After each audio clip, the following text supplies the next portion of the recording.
tonight. Some chants that are, very much regarded as anti-Semitic chants. In the wake of a protest at the legislature, Premier Moe is accusing an NDP MLA of supporting an anti-Semitic chant. Voting member on the real board. Also, the City of Regina holds another meeting to figure out what to do about real. Plus, concerns that this flu season could be more deadly than previous years in Saskatchewan. This is CBC Saskatchewan News.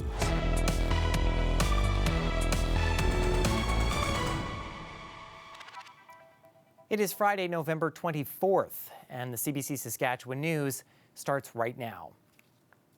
I'm Ethan Williams in for Sam McKeag. Thanks for joining us tonight. 7 weeks after the start of the war between Israel and Hamas, 24 hostages have been released.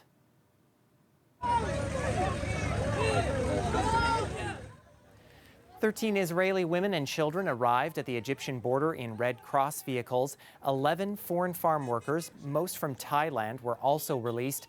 In return, Israel released 39 Palestinians who were imprisoned, all women and teenagers. This exchange came 9 hours into a 4-day ceasefire. In Israel, the returning hostages were cheered as their convoy approached a military base. The agreement calls for 50 Israeli hostages to be freed in exchange for 150 Palestinians. On October 7th, Hamas crossed the border into Israel, killing hundreds of civilians and taking more than 240 hostages. And here at home, in the wake of this week's ceasefire protest at the Saskatchewan legislature, the Premier is raising concern about a phrase chanted by protesters, and he's accusing a member of the opposition of supporting anti-Semitism. Jesse Anton reports. This is among the several chants that rang through the Saskatchewan legislature Monday. Pro-Palestine demonstrators swarmed the building, demanding local politicians ask for a ceasefire in Gaza. Premier Scott Moe calls this phrase anti-Semitic. A comment that is often associated with the ethnic cleansing of Israel. And so put yourself in that position with that chant happening in a public building, a building of governance, as a Jewish Canadian. Moe pointed to NDP MLA and human rights critic Jennifer Bowes liking an Instagram post of the protest, which included the chant. He called the move troubling. When asked about it at the legislature Thursday, opposition NDP leader Carla Beck said she'd look into it. This is the first I've heard of it, but let me be very clear. The phrase that was used is not acceptable. Full stop. Some Jewish groups and Palestinian extremists see the slogan as a call to remove Israelis from the region to form a single Palestinian state. But some Palestinians say the line refers to a single state where Palestinians and Israelis could live together. The chant, from the river to the sea, is one that speaks for justice, equality, and human rights for the Palestinian people collectively. No one is calling for the destruction of Jews. No one is calling for the destruction of Israel. CBC reached out to the NDP for an update on Friday, but a party spokesperson told us both Beck and Bowes were unavailable for comment. Jesse Anton, CBC News, Regina. And we will have more on that controversial phrase and how it came about a little later in the program.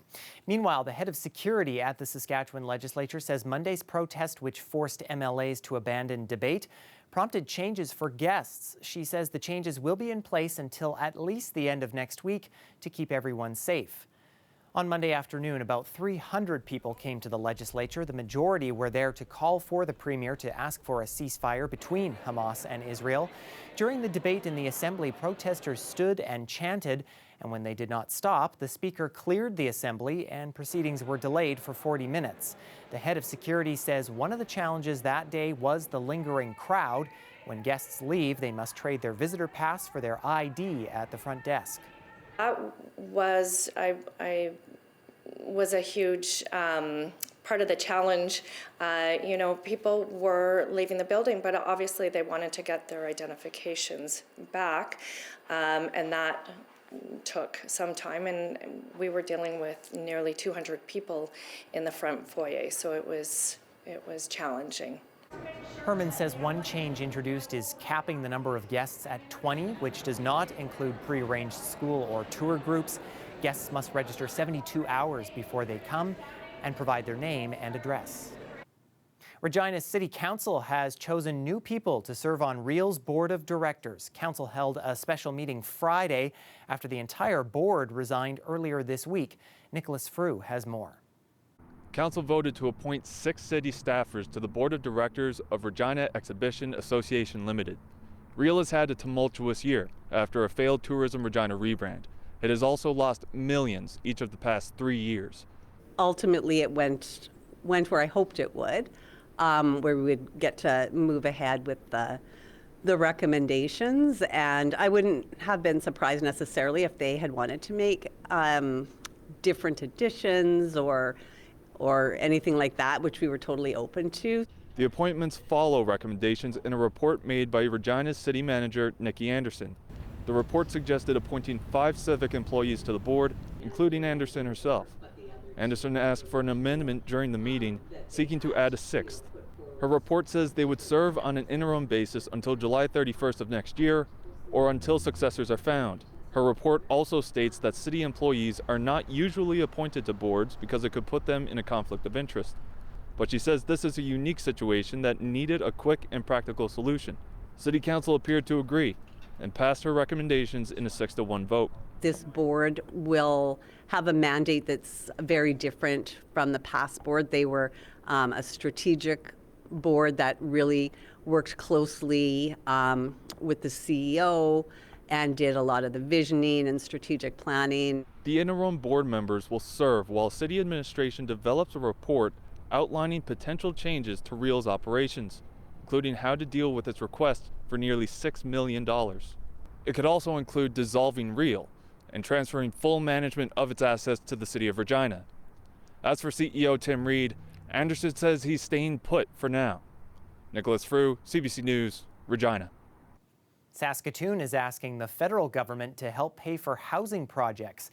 It's hoping for about $45 million in cash, but that means some zoning bylaws have to be changed. Council decided yesterday to change bylaws that will help build more dense neighborhoods. The changes will also improve its application for Canada's Accelerator Housing Fund.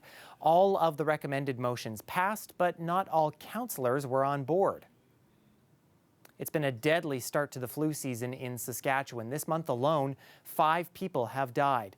Daniela Ponticelli has more. Hi, good morning, Ms. Biggs. It's another busy morning at this medical center in Saskatoon. The number of walk-ins here has doubled since the end of summer and the start of cold and flu season. We're seeing all of it, and there's definitely a lot of it. Daniel McNeil says doctors here are seeing more respiratory infections and have noticed a gradual increase in severity. Last week, 2 patients with the flu were sent to hospital. Meanwhile, the clinic is also having to manage its caseload. So far, it's very much on par with last year. And the problem is, though, we're getting so many patients in with it that we have to close the clinic early because we simply just can't take any more patients. The latest provincial data shows flu cases in Saskatchewan have increased from 42 to 594 positive lab detections in the last 4 weeks. Flu hospitalizations rose to 263 patients over the last 2 weeks compared to 90 the 2 weeks before. 5 deaths have also been reported, including 3 in the Northwest region, an area with no flu-related deaths last year. Health officials are urging more people to get their flu shots. Right now, about 1 in 5 Saskatchewan residents are vaccinated. That number is a lot lower in people under 65, which is concerning for one pediatric specialist. If you're specifically talking about the pediatric population, what we're seeing at the Jim Pattison Children's Hospital is a marked increase, especially over the last few weeks, in influenza, by far. Chawla says young children are at a higher risk of severe outcomes with the flu, including secondary bacterial infections that require more hospital care. He says that low vaccination rates can also prolong the flu season. He says that low vaccination rates can also prolong the flu season. We've also had a significant increase in the number of hospitalizations this season compared to last year. So currently we have 80% of our reported cases being hospitalized. Children as young as 6 months old can receive a flu shot at a public health clinic or by a nurse practitioner. Daniela Ponticelli, CBC News, Regina. Are you helping? Well, a nice day down at Wascana Lake in Regina, but don't let that blue sky fool you. The water, of course, still frozen in spots because of our chilly start to the day. But it looks like there is a change in store and maybe even some snow. Aishwarya Duda is back after the break with our full forecast. Stay with us.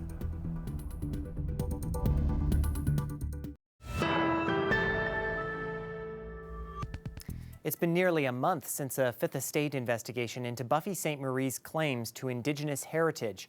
And now the singer has finally issued a public statement. Jeff Leo broke the story and has the details. The Fifth Estate located Buffy Sainte-Marie's birth certificate in the town hall of Stoneham, Massachusetts, contrary to her often repeated claim that she was born in Saskatchewan. I can say absolutely with 100% certainty that this is the original birth certificate. In her statement released yesterday, Sainte-Marie says it was quite shocking to hear a city clerk say she had 100% confidence in its authenticity. She added that she had a birth certificate for her whole life, but never knew if it was authentic. However, for decades, she had claimed she had no birth certificate. In her statement, she also points out that it was common for birth certificates of Indian children to be created by Western governments. Sainte-Marie claims that may have happened in this case. And I think she's grasping at straws, really. Michelle Good is a retired lawyer from the Red Pheasant Cree Nation in Saskatchewan.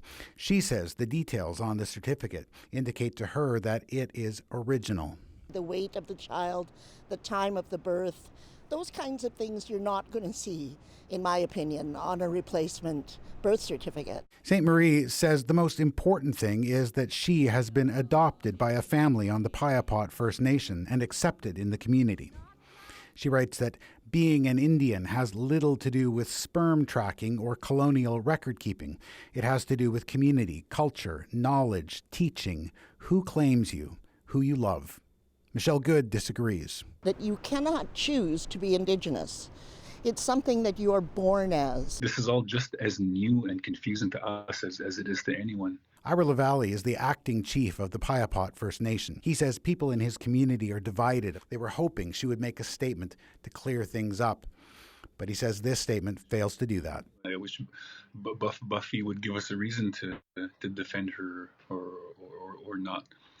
That puts us, us as a community in a really tough spot, because for the longest time we did believe in her.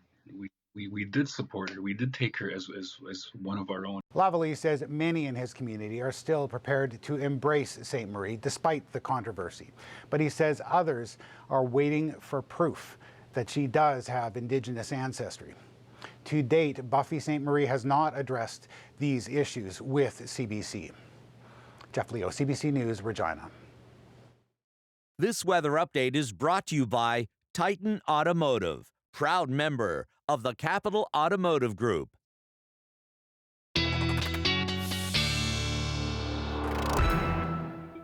Well, here's hoping your car survived the cold overnight temperatures last night. But there is a change happening in our weather.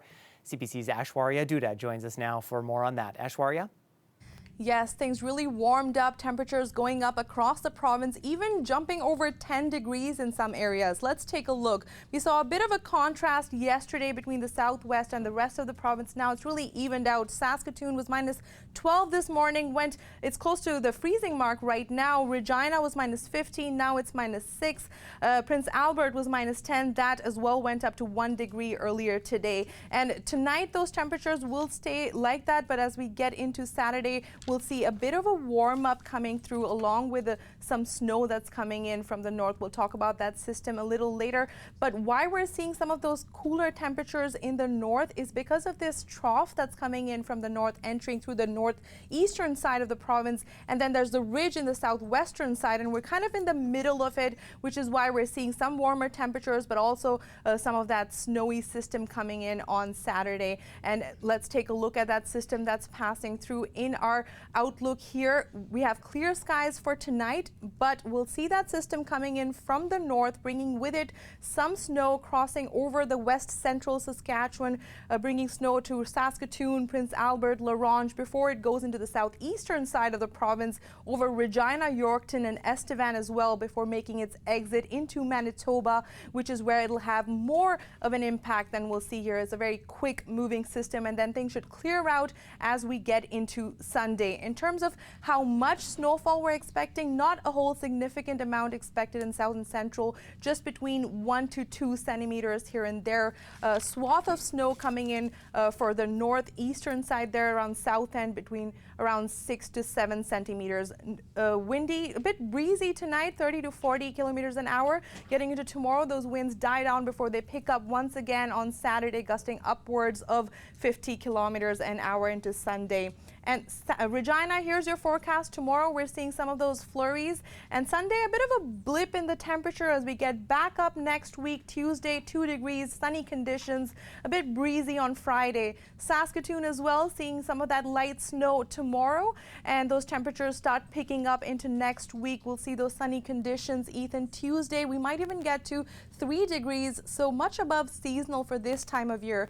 The weather's kind of playing some tricks with us. It gets warmer, it gets cooler. It's acting a bit confused, but for November, I think we're feeling pretty good. All right, thanks, Aishwarya. The Houston Zoo is giving thanks this weekend for a new litter of capybara pups. They introduced a new set of potato pups as millions of Americans sat down with their own potato sides for Thanksgiving. Their names? Russet, Tater Tot, Spud, and Chip. They were born last month and are now exploring their new home exhibit at the zoo, along with their parents, Poppy and Rio. Stay with us. We're back after the break.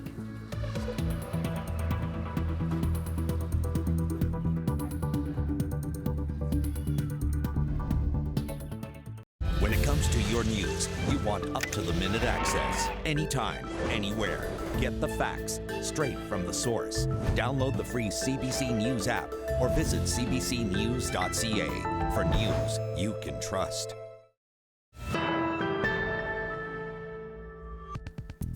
Welcome back. There have been many marches and rallies since the Hamas attacks on Israel, and many of them have called for a ceasefire in Palestine. But one chant that's been heard at many of those rallies is being called anti-Semitic. CBC's Thomas Daigle explains why. At big pro-Palestinian rallies like this one the other day in Toronto, you'll hear it. From the river to the sea, Palestine will be free. Some see it as a rallying cry. Others consider it a call to eliminate Israel. In Montreal, too, you could hear that phrase over the crowd of thousands. When we say we want Palestine to be free, it's from the river to the sea. The U.S. Anti-Defamation League labels it an anti-Semitic slogan. Canada's Federation CJA agrees. When someone says from the river to the sea, Palestine will be free, I question, where do you see the Jews going? That is hate speech, right? Because it is into the sea that they seek to send the Jews. Some say it's more complicated. We can't always assume the meaning of this or how a particular speaker intends it to mean. We'll get back to that in a moment. First, it's worth explaining that phrase refers to the land between the Mediterranean Sea and the Jordan River, including the two present-day Palestinian territories, the Gaza Strip and the occupied West Bank. But calling for a free Palestine in that entire area is often interpreted as a wish to wipe Israel off the map. In the 1960s, the Palestine Liberation Organization demanded the region return to an earlier era with only Palestine extending from the river to the sea. The PLO later embraced a two-state solution. But then Hamas co-opted the phrase as a murderous plot against Israel. Palestine is our land and nation from sea to the river, from north to south, said this Hamas leader, and we cannot cede an inch or any part of it. In its founding platform, Israeli Prime Minister Benjamin Netanyahu's Likud party used similar wording to say quite the opposite. Between the sea and the Jordan, it read, there will only be Israeli sovereignty. To you, what does it mean? When we talk about from the river to the sea, we're talking about a place that we call home.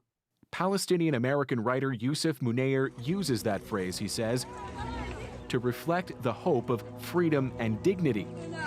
He insists the dreams of Palestinians don't have to mean nightmares for Israelis. From the river to the sea today, there is one state, an Israeli state, that rules over millions of people, Palestinians, who don't have equal rights, who are not free. That's what has to change. That doesn't mean that there should be any violence against Israelis. U.S. Democratic Representative Rashida Tlaib posted, "From the river to the sea is an aspirational call for freedom, human rights, and peaceful coexistence, not death, destruction, or hate." I'm the only Palestinian American serving in Congress, Mr. Chair, and my perspective is needed here now more than ever. But the House voted to censure her. From the river to the sea, Palestine will be free. In Calgary, this activist was charged with a hate-motivated disturbance for encouraging the crowd to chant what police called an anti-Semitic phrase. In an online briefing, Toronto police announced a different approach. I'm not going to speak generally in terms of other chants, but if we're talking about that specific one, no, it would not meet the threshold of hate propaganda. The phrase may be considered a rebuke of Israel's policies, but is it anti-Semitic? Dov Waxman says not always. He leads UCLA's Center for Israel Studies. It is clearly an anti-Zionist slogan. Although I don't support a one-state solution, I don't think it's inherently anti-Semitic to advocate for one. It sounds like what you're saying is what it means largely depends on who's saying it and what they mean by it. Is that true? Exactly. And also even where it's said and to whom it's said. So, it's one thing about chanting that in a political rally. It's another thing, going into a synagogue and yelling it. In such tense times, words carry weight. Meanings and feelings count. Perceptions matter. Thomas Douglas, CBC News, Toronto.